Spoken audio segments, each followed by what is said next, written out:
Oh, now that looks much better.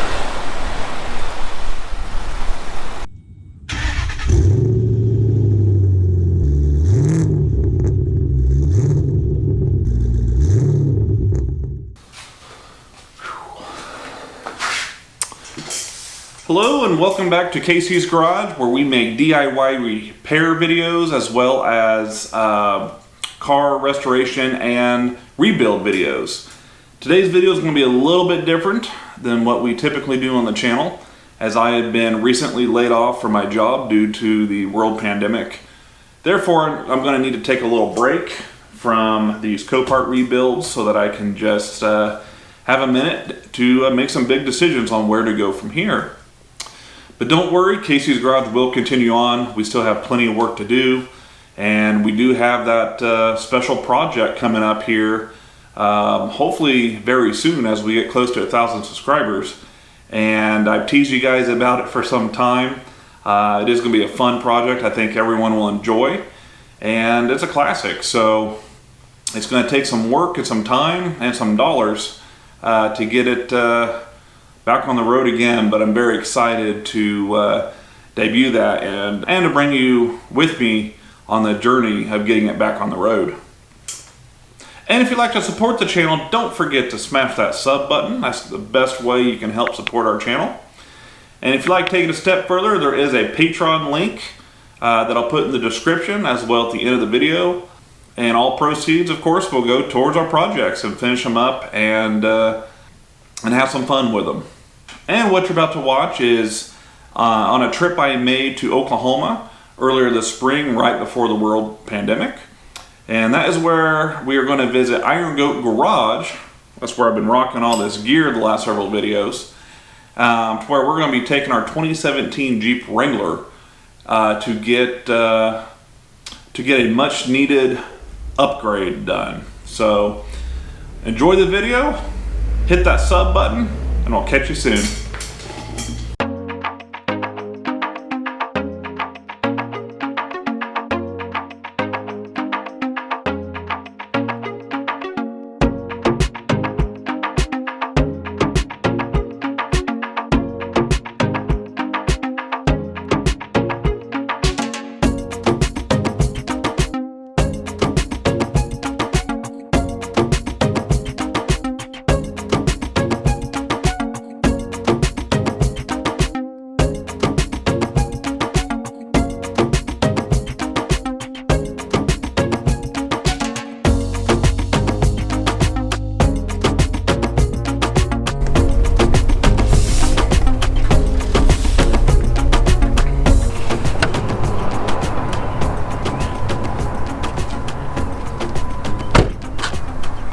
Alright guys, we have finally made it here in Yukon, Oklahoma at Iron Goat Garage.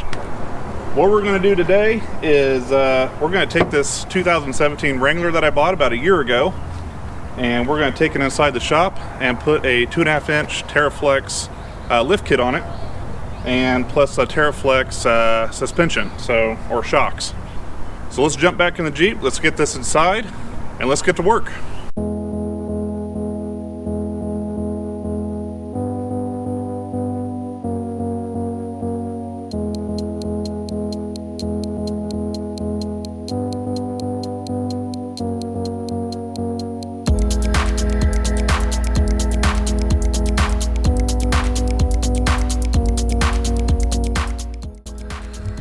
Alright, so it's a very busy shop, so there's a lot of shop noise in the background, plus we have a radio playing right in front of my Jeep, so I don't want to get into copyright troubles, so we're just going to do a voiceover here.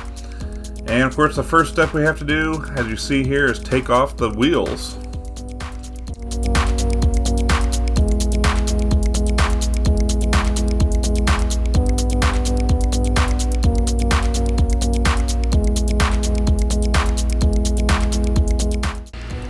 Alright, so now that the wheels are off, here what I'm doing is just loosening up all of the suspension components like the control arms, sway bars. That way it gives me a little bit of play.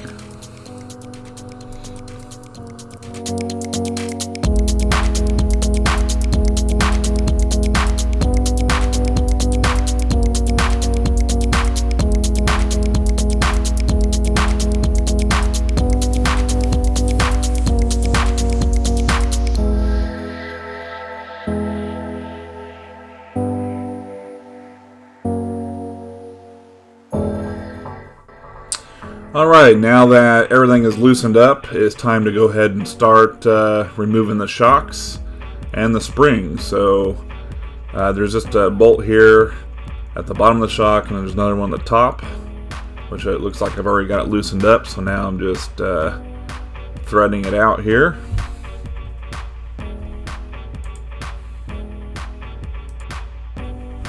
Alright, here I jumped on the other side, and we got the shock already removed. Just removed the spring, and now we got to pull that bump stop out, which was a little tough. Had to give it a good tug there, and of course it looks like I smashed my hand. And here we're using these jacks, these stabilizer jacks, to push the axle up. That way we can push the bump stock and the extender that came with the Terraflex kit back up to where it goes. And what do you guys think of the voiceover? I know it's a little bit of a different style than what we usually do, but like I said, since I couldn't really do any audio recording in the shop, it's kind of the easiest way to do it. So yeah, leave a comment below and tell me what you think.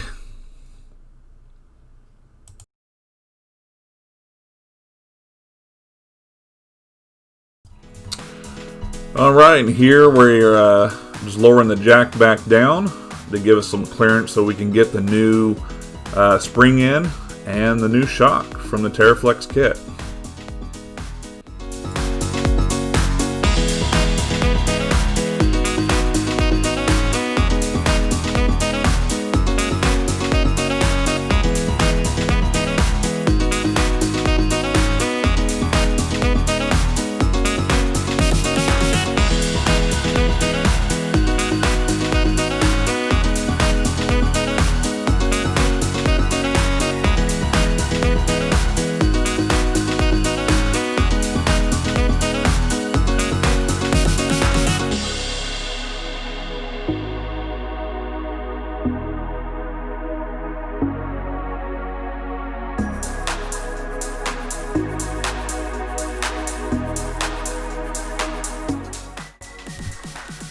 And here it looks like we moved back to the rear to remove the shocks and springs off the back.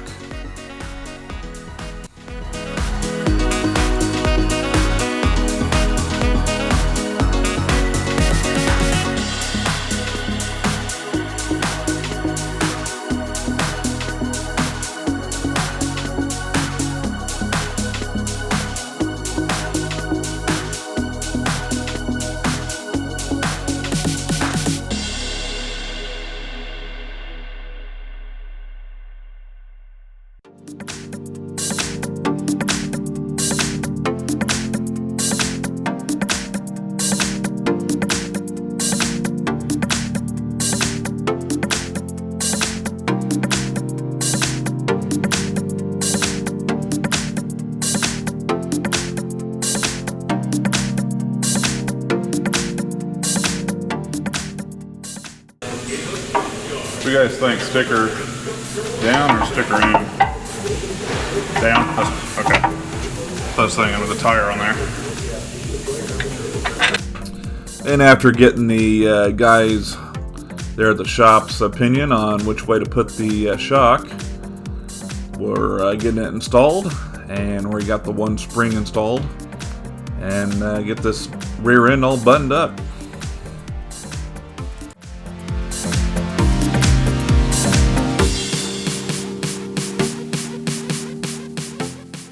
And with both shocks installed, now it's time to put this little bump stop block. It just goes on this little plate down on the axle, and two little screws or bolts hold it in. Okay, so either I forgot to hit the record button or maybe the camera died, but one other step here before I put these tires on is I had to bolt on the track bar bracket on the rear axle.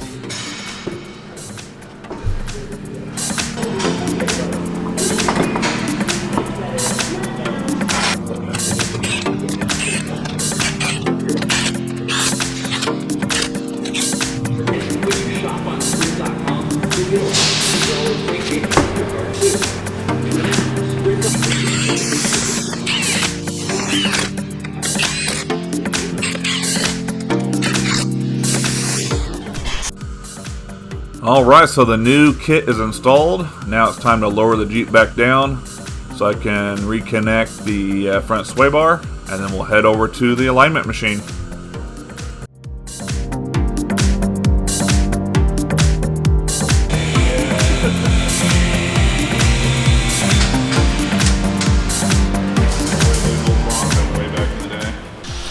Alright, so the Jeep is in place, and we're just getting everything entered in on the computer.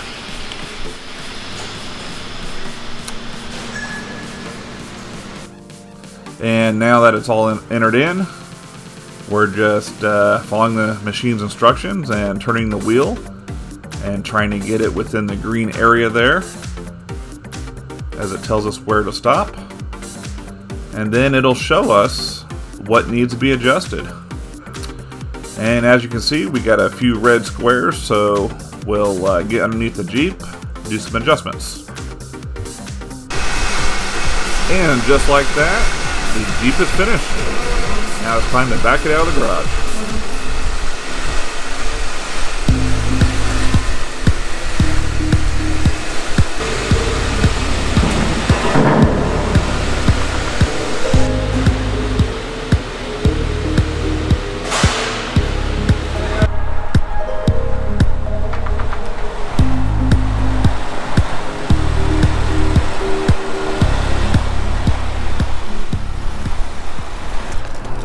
So guys, I am very happy with how this Jeep turned out. I want to give a big shout out to the folks here at INSTRAGRAM Garage here in Yukon, Oklahoma, for allowing me to use their shop and their tools and their expertise and helping me get this lift on my Jeep. This is the first lift kit I've ever installed, so I'm anxious to give it a try and give it to good use. So if any of you guys need any custom work done on your Jeeps or 4x4 vehicles, or just general maintenance to any car, hit these guys up. They'll take care of you, and mention KC's Garage and receive a 10% off discount on any of the work done. So thanks for tuning in today, and we'll catch you next time. Peace.